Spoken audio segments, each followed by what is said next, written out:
اور جو معرفت پروردگار جب حاصل ہو جاتی ہے اصلی ہدف ہے وہ حاصل ہونا، اور انسان وجداناً درک کرتا ہے کہ وہ سمیع ہے، وہ بصیر ہے. بصیر ہے یعنی پھر وہ دیکھتا ہے کہ پھر بصیر کو معنی یہ کرتا ہے انما تکون فثم وجہ اللہ، کہ پھر وہ گناہ کی جرات نہیں کرتا، وہ اپنے خدا آپ کو محضر خدا میں پاتا ہے. محضر خدا میں پاتا ہے. امام خمینی رحمۃ اللہ علیہ کا ایک جملہ بھی مشہور ہے کہ اس عالم محضر خدا در محضر خدا معصیت نہ کنی. تو انسان اس معرفت نفس کے ذریعہ کہ جو مقدمہ ہے معرفت پروردگار کا، اور وہ معرفت پروردگار جو ہدف ہے ہمارا، وہ اگر کسی کو حاصل ہو گئی تو یہ گناہ اور نفس مسولہ اور نفس امارہ یہ سارے خود بخود ختم ہو جائیں گے، اور انسان وہی عقل کے تابع آ جائے گا. فرما رہے ہیں ہماری اسی بات کا نتیجہ یہ نکلتا ہے اسی طرف ہی کہ جو آپ نے بحث شروع کی ہے، یعنی یہ انتہائی بنیادی اور اساسی گفتگو ہے. یعنی معرفت نفس، جب جیسا کہ من عرف نفس فقط عرف ربا کہہ دیا گیا، یا انفع جو ہے معارف معرفت النفس ہے. ایک طرف سے مبدا کی معرفت ہے، جی جی جی، ایک طرف سے معاد، یعنی انسان کو اپنے منشا اور مبدا کی بھی معرفت ہوتی ہے، جسے آغا نے بیان کیا خدا شناسی. پھر یہی خود شناسی انسان کو معاد تک پہنچاتی ہے، اور یہی دو ہدف ہیں. اور درمیان کی جو مسیر ہے وہ اس کے لیے واضح ہو جاتی ہے. جب واضح ہو جاتی ہے تو ان تمام معرفتوں کے بعد مرحلہ آتا ہے کہ یہ خود شناسی سبب بنتی ہے کہ اب یہ اپنے نفس کی تہذیب کرے. یہیں پر امیر المومنین کا وہ جملہ کہ لیس لانفسکم ثمن الا الجنہ، کہ آپ کے نفوس کی کوئی قیمت نہیں مگر بہشت. یعنی اگر آپ نے اپنے نفوس کا معاملہ کرنا ہے تو بہشت سے کریں، جنت سے کریں. اگر کوئی مثلا یہ مادی لذتوں پر معاملہ کر رہا ہے آگے تو نقصان ہی نقصان. بالکل، یعنی وہ جو معصوم کی حدیث میں بھی ہے کہ وہ من عین اور الا عین کے معرفت ہو گئی تو فی عین کے خود بخود معرفت ہو جائے گا کہ میں کہاں. اور من عین اور الا عین اسی وقت ہی انسان کو پتہ ہو سکتی ہے جب انسان اپنے نفس کی معرفت حاصل کرے. اور دوسری اہم بات یہاں پر یہ کہ جیسے اس کے مثبت نتائج آپ نے دیکھے خود شناسی کے، ذرا اس طرف بھی دیکھیں. اگر انسان خود کو نہیں پہچانتا تو منفی نتائج کیا ہیں؟ سب سے پہلی خطرناک چیز جو علامہ طباطبائی رحمۃ اللہ علیہ فرماتے ہیں وہ یہ کہ انسان اپنے وجود کے فقر کو، کہ وہ کسی ذات سے، ویسے تو کسی ذات سے وابستہ ہے، اگر خود کو پہچانتا تو معلوم ہوتا کہ یہ ممکن الوجود ہے، بغیر وابستہ خالق ہے. لیکن جب خود کو نہیں پہچانتا تو اس کا سب سے بڑا نقصان یہ ہوتا ہے کہ وہ اپنے وجود کے فقر اور احتیاج اور خود کی نیاز مندی کو بھول جاتا ہے، اور اسی وجہ سے تکبر پیدا ہو جاتا ہے. تکبر تو کیا، اپنی جگہ پر فکری انحراف کے ہیومنزم کا جو ایک مکتب ہے، یا اس کے علاوہ اور مغربی جتنے مکاتب ہیں، اسی سے وہ پیدا ہوتے ہیں. انحرافی فکر ویسٹ کے اندر آئی ہیں وہ اسی ہیومنزم سے نکلا ہے، اور ہیومنزم کا جو نظریہ نکلا ہے وہ اسی فقر والے نظریے سے غفلت کا ہے کہ نفس کی معرفت حاصل نہ کر سکے، اور اس جو ہے بحث میں یہ منحرف ہو گیا. تو آپ نے جو قوت کی بحث شروع کی تھی، اگر اس میں کوئی نقطہ رہ گیا تو بیان کریں. جی، میں اس میں آ رہا تھا کہ جو ہم علم اخلاق میں نفس کے جو مراتب بیان کرتے ہیں، ہمارے یہ دو چیزیں واضح ہو گئی. نتیجہ میں بات کر رہا ہوں کہ نفس کے جو مراتب بیان کرتے ہیں اس کا مطلب بس یہ ہوا کہ انسان کی ایک حقیقت ہے، حقائق مختلف نہیں ہے انسان کی، یہ ساری کیفیات ہیں اسے ایک حقیقت کی. اور جو نفس کے مراتب ہم نے بیان کیے مسولہ، اور یہ بھی اس میں واضح ہو جاتے ہیں. دوسرا مسئلہ کیا تھا کہ باہر کا دشمن، جس کو ہم نے واضح نہیں کیا، باہر کا دشمن شیطان ہے. بالکل. کہ اچھا ایک نقطہ اشتراک دونوں کا قرآن مجید میں نے دیکھا کہ جہاں پر نفس ان خواہشات نفسانی کو بھی وسوسہ کرنے سے تعبیر کیا گیا کہ خدا نے فرمایا کہ وَلَقَدْ خَلَقْنَا الْإِنسَانَ وَنَعْلَمُ مَا تُوَسْوِسُ بِهِ نَفْسُهُ. ہم جانتے ہیں، ہم نے انسان کو حل کیا، ہم جانتے ہیں ان چیزوں کو جس کا وسوسہ اس کا نفس اس کے اندر کرتا ہے. یہ اچھا، اور سورہ ناس میں شیطان کے لیے بھی کہا گیا یوسوس فی صدور الناس. تو دونوں کا جو نقش ہے، دونوں کا جو کردار ہے انسان کے لیے، وہ وسوسہ ایجاد کرنا ہے. اور چونکہ دو دشمن ہیں اس کے، اسی وجہ سے ہم دیکھتے ہیں کہ پیغمبر نے اس کو جہاد اکبر سے یاد کیا. یہاں پر ایک اور آخری اہم نقطہ وہ یہ، شاید کسی ناظرین کے ذہن میں یا بعد میں کسی کے ذہن میں سوال آئے کہ بس انسان کو تو گمراہ کرنے والی چیز اس کا نفس ہے، شیطان ہے، انسان ہے، کیا قصور ہوا؟ تو یہی ہماری توضیحات سے جواب بھی واضح ہو چکا ہے دروازے. وہ یہ کہ دیکھیں شیطان، خداوند متعال نے خود شیطان کے جواب کو قرآن میں بیان بھی کیا ہے. ادھر بعض لوگ آ کر کہیں گے کہ ہمیں تو شیطان قیامت کے دن کہیں گے کہ ہمیں شیطان، وہاں پر یہ کہے گا کہ میں نے تو فقط تمہیں طرح دکھائی تھی، آپ پر کوئی سلطہ ہی نہیں تھا، الا ان دعوتکم، میں نے دعوت دیا تھا، میں نے دعوت دی تھی، فاستجبتم لی، آپ نے اجابت کی تھی. اور آپ کی اس سوال کو ایک میرے ذہن میں بھی نقطہ آیا کہ اس کو اس طریقے سے بھی ہم جواب دے سکتے ہیں کہ نفس امارہ تب بنے گا، اور نفس اس وقت انسان کو برائیاں تزئین اور مزین کر کے دے گا کہ جب انسان ان قوتوں کو کہ جو خدا نے انسان کو عبادت و سعادت کی راستے میں خرچ کرنے کے لیے دی تھی، اس کو اگر وہ عقل کے تحت نہ لے کر آئے، عقل کو اسیر بنا دے اپنا، پھر یہ نقصان پہنچا، وہاں بھی کوتاہی خود انسان کرا۔ یعنی خدا نے یہ جو قوتیں ہیں، قوت شہویہ ہو یا قوت غضبیہ، وہ اس لیے نہیں رکھی تاکہ انسان کو تنگ کرے، نعوذ باللہ جو ہے، یہ ضرورت تھی انسان کی، اسی میں، اور اس کے بغیر چارہ نہیں تھا۔ ہاں، لیکن اس کو غلط راستے پر روکنے کے لیے اس کو عقل دی ہے، اور عقل کو رہبری دے، وہ ناظر رہے، وہ ناظر رہے۔ مقام اعظم راہبری نے اسی کی وضاحت میں بڑے پیارے الفاظ میں بیان فرمائے، وہ فرماتے ہیں کہ شریعت نے بہت زیادہ تاکید کی ہے کہ غضوا ابصارکم، کہ اپنی آنکھوں کو جھکا کے رکھو۔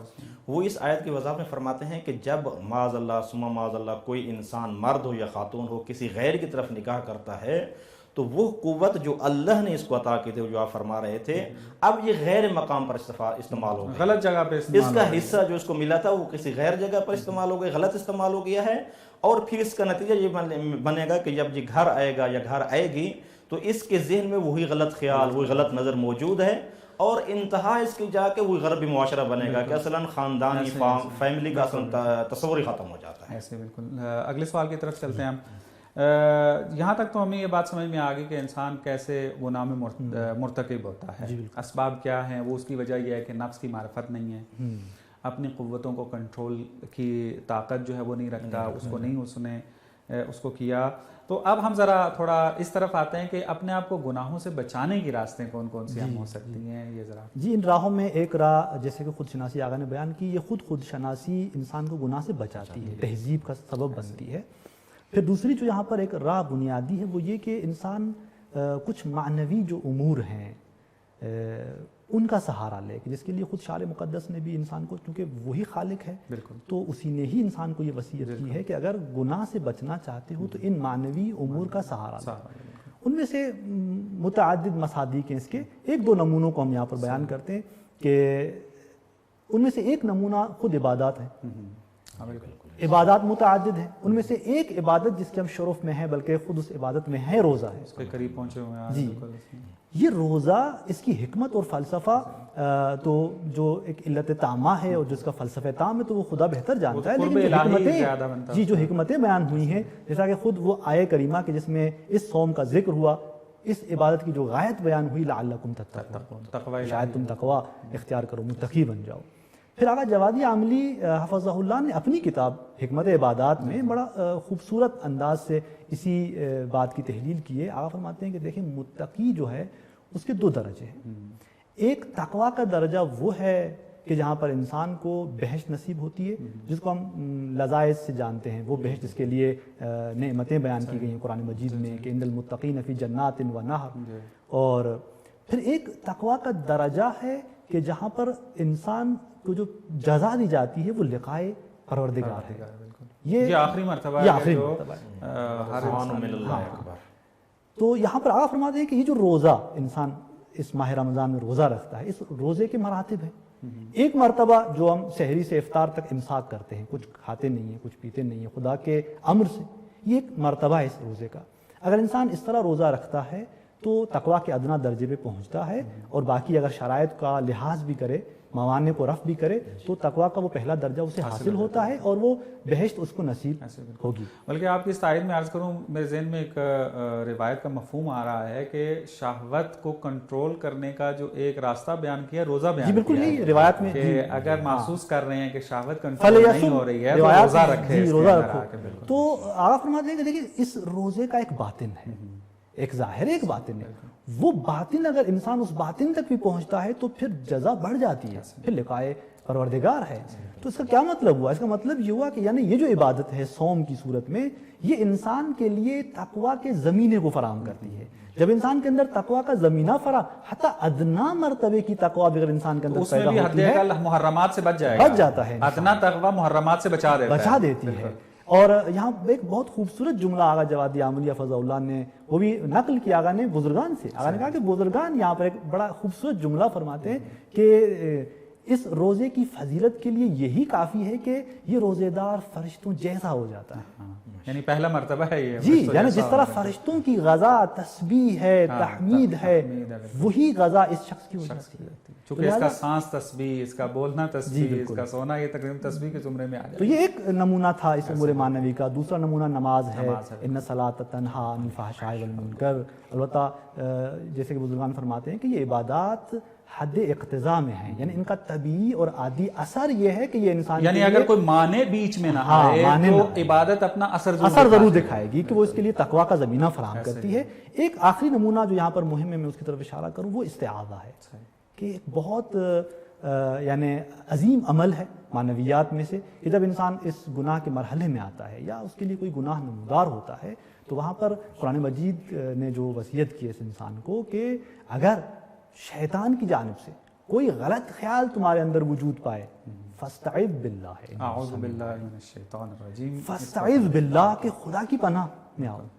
یہاں پر ایک مرتبہ ہوتا ہے کہ ہم زبان کا پر یہ ذکر جاری کرتے ہیں کہ اعوذ باللہ, فقط لفظاً یہ ذکر مقصود نہیں ہے. قرآن کہہ رہا ہے کہ فاستعذ یعنی واقعی خداوند متعال کو اپنی پناہ گاہ بناؤ, جس کے دو نمونے قرآن میں ملتے ہیں. جناب مریم سلام اللہ علیہ کا ایک نمونہ کہ جب وہ فرشتہ متمثل ہوتا ہے اس کے سامنے تو ایک اجنبی اور نامحرم کے تصور سے زبان پر جملہ صادر کرتی ہیں کہ قالت انی اعوذ بالرحمن منک ان کنت تقیہ. تو یہاں پر بھی یہ اعوذ بالرحمن استعاذہ. اور دوسرا نمونہ جناب یوسف علیہ السلام کا ہے کہ اچھا یہ جو جناب یوسف کے مرحلے میں نمونہ ملتا ہے وہاں پر یہ ہے کہ قال معاذ اللہ انہ ربی, یعنی اعوذ معاذ. اس کے لیے بزرگان فرماتے ہیں کہ یہ معاذ یعنی یہاں تک جناب یوسف خدا کے جمال و جلال کے مشاہدے میں غرق تھے کہ توحید کے اس مرتبے خالصیت پر تھے کہ حتی خودی کو بھی ختم کر دیا. اعوذ نہیں معاذ اللہ, یعنی توحید ہی توحید. جی توحید ہی توحید ہے. تو لہذا یہ ایک یعنی معنوی امور میں سے یہ ایک دو نمونے تھے کہ انسان جو ہے وہ ان کا سہارا لے اور خود کو گناہ سے بچا سکتا ہے. بہت شکریہ آقا, بہت اچھی گفتگو رہی. آقا صاحب آپ سے سوال یہ ہوگا کہ ہم دیکھتے ہیں کہ بعض اوقات گناہوں سے روکنے کے لیے کچھ احکامات دین میں بیان کیے گئے ہیں کہ جن کو ہم یہ کہہ سکتے ہیں کہ گناہوں کے قریب جانے سے پہلے مقدمے کے طور پر جو ہے یہ حکم دے دیا گیا ہے. اس کی تھوڑی تشریح کر دیں. جی بالکل, حضرت ایت اللہ جواد عملی کا ذکر آغا سے فرما رہے تھے تو وہ ایک واقعہ نقل فرماتے ہیں کہ جب حضرت علی علیہ السلام ظاہری حکومت پر آئے تو ایک شخص کا مقدمہ ان کی عدالت میں تھا. پہلے دور میں جو حاکم ہوتا تھا وہی قاضی بھی ہوتا تھا. تو وہ رات کو حلوہ کو لپیٹ کر مولا کی خدمت میں پیش کرنے کے لیے آئے. تو جو ہی مولا باہر نکلے تو انہوں نے فرمایا کہ مجھے یہاں پر سانپ کے اپنے معدے سے قے کردہ مال کی بدبو آ رہی ہے. تو سب سے پہلی بات یہ ہے انسان کے لیے دور اندیشی سے کام لیتے ہوئے اس گناہ کی عاقبت کو دیکھیں کہ جسے ہم ظاہری طور پر وہ آغا فرما رہے تھے سولت لکم انفسکم, وہ تزیین کر کے آ رہا ہوتا ہے شیطان, لیکن انسان کی بصیرت یہ ہے کہ وہ اس گناہ کی عاقبت کو دیکھے. اور آپ نے درست فرمایا ہے کہ اسی وجہ سے پھر اللہ تعالیٰ نے مقدمات سے منع کر دیا ہے. مثلا جو پچھلے عرض کر رہے تھے غضوا ابصارکم کہ تم اپنی آنکھیں جھکا کے رکھو. اب یہ خود آنکھیں اونچا رکھنا کوئی مشکل نہیں ہے, لیکن اللہ تعالیٰ نے بے عنوان مقدمہ کہ کہیں آپ کی آنکھ کہیں غلط کسی جگہ پر نہ پڑ جائے, جھکا کے رکھو. پہلے سے احتیاط کریں کہ غیر ضروری آنکھیں جو ہے وہ اوپر ہر وقت ٹکا کے نہ رکھیں. بالکل ایسے. اسی طرح حضرت علیہ السلام کا ایک فرمان بھی یاد آ رہا ہے, فرماتے ہیں نعم مصارف الشہوات غض البصر, بہترین اگر آپ شہوات سے بچنا چاہتے ہیں تو آنکھیں جھکا کے رکھیں, اس سے بڑا صارف. اور یہ بھی حدیث میں ملتا ہے. ٹائم ختم ہو گیا ہے, میں مختصر کریں گے اس میں. آپ کی اس بات سے مجھے بھی ایک حدیث یاد آ گئی کہ پڑھا تھا اس میں کہ یہ نگاہ جو ہے یہ شیطان کے زہریلے تیروں میں سے ایک تیر ہے. نگاہ خود غلط نہیں ہے, لیکن یہ نگاہ اگر کنٹرول میں نہ ہوئی اور اس دینی حکم پر عمل نہ ہوا تو یہ شیطان کے زہریلے تیروں میں بدل سکتی ہے. لا تقربوا الفواحش بھی ہے, لا تقربوا الزنا بھی ہے. قرآن میں بہت زیادہ ہے کہ ان چیزوں کے قریب تر نہ جاؤ. آپ نے اس جواب کو خلاصہ کیجئے تاکہ جی بالکل. یہ جو قرآن نے بار بار فرمایا لا تقربوا الزنا لا تقربوا الفواحش, تو انسان کو اللہ تعالیٰ انسان کو اپنی معرفت کروانا چاہتا ہے کہ وہی معرفت نفس کی طرف بڑھتی ہے بات کہ تیری یہ شان نہیں ہے کہ تو ان چیزوں کی طرف سے, اگر ان کی قربت سے ہی بچہ رہا تو تجھے معرفت پروردگار حاصل ہو جائے گی اور نتیجتاً گناہ سے محفوظ ہو جائے گا. جی انشاءاللہ دوبارہ آپ دوستوں اور بزرگوں کی خدمت میں حاضر ہوں گے. یہ بحث انتہائی اہمیت کی حامل ہے اور واقعی ضرورت بھی ہے آج کل کے جوانوں کے لیے بھی, ہمارے لیے بھی, ہر انسان کے لیے ضرورت ہے. سب سے پہلے اپنے لیے. جی بالکل, ایسے ہی سعادت اور نجات کا راستہ ہے ان باتوں کے اندر کہ انشاءاللہ اس کو ہم جاری رکھیں گے اس ماہ رمضان کے اندر. ناظرین, ہمارے سیشن کا وقت جو ہے وہ ختم ہو گیا. ایک آپ کی خدمت میں ایک کلپ کو نشر کیا جائے گا, اس کو ملاحظہ کریں اور جیسے ہی وہ کلپ ختم ہوگا آپ کی خدمت میں دوبارہ حاضر ہوں گے ایک اہم موضوع کے ساتھ اور نئی شخصیات کے ساتھ. اور اس کلپ کے اندر جو مطلب بیان ہو رہا ہے اور رہبر معظم ولی امر مسلمین کی زبان سے آپ سنیں گے, وہ یہ ہے کہ آج کل کے ماحول میں آپ نے دیکھا جب سے کرونا وائرس کی وبا پھیلی اور اس میں تمام جو بشر نے ہیلے بنائے ہوئے تھے, جو راستے بنائے ہوئے تھے اپنی نجات کے لیے, وہ اس وائرس کے آگے جب ناکام نظر آئے تو اب بشر ہر فرد اس نجات دینے والے کا احساس کر رہا ہے. اور بڑے بڑے متفکرین نے جو ہے اس کا اظہار بھی کیا ہے اور آپ نے مختلف ذرائع سے اس کو سنا, دیکھا اور پڑھا بھی ہوگا. آپ اس کلپ کو ملاحظہ کریں.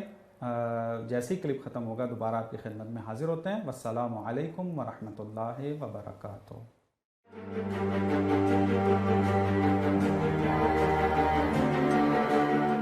شاید در تاریخ بشر کمتر دوره‌ای اتفاق افتاده باشه که آحاد بشری در همه جای عالم, جامعه بشری به قدر امروز احساس نیاز به یک منجی داشته باشند.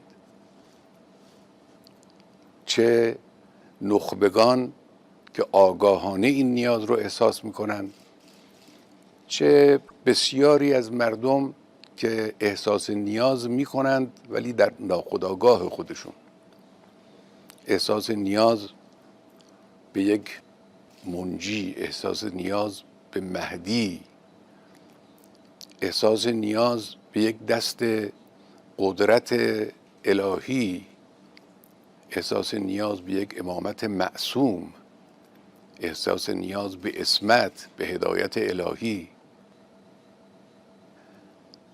کمتر دوره‌ای در تاریخ این همه احساس نیاز به این حقیقت والا انسان سراغ داره.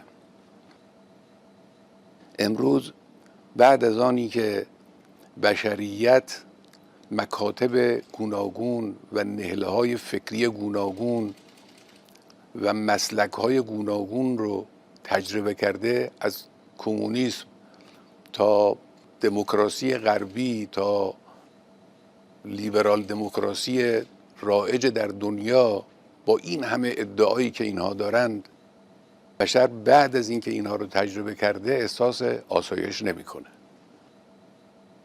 بشر با این همه پیشرفت‌های علمی حیرت آور که به کلی وضع زندگی رو در جهان تغییر داده احساس خوشبختی نمی‌کنه. بشریت دچار فقر است, دچار بیماری است, دچار فحشا و گناه است, دچار بی‌عدالتی است, دچار نابرابری است, دچار شکاف طبقاتی بسیار وسیع است. بشر دچار سوء استفاده قدرت هاست از علم. قدرت ها از علم سوء استفاده می کنند, از کشفیات طبیعت سوء استفاده می کنند, از توانایی های استخراج شده از طبیعت سوء استفاده می کنند. بشر با اینها مواجهه. اینها موجب شده است که انسانها احساس خستگی کنند در همه جای دنیا, احساس نیاز به یک دست نجات بخش کنند.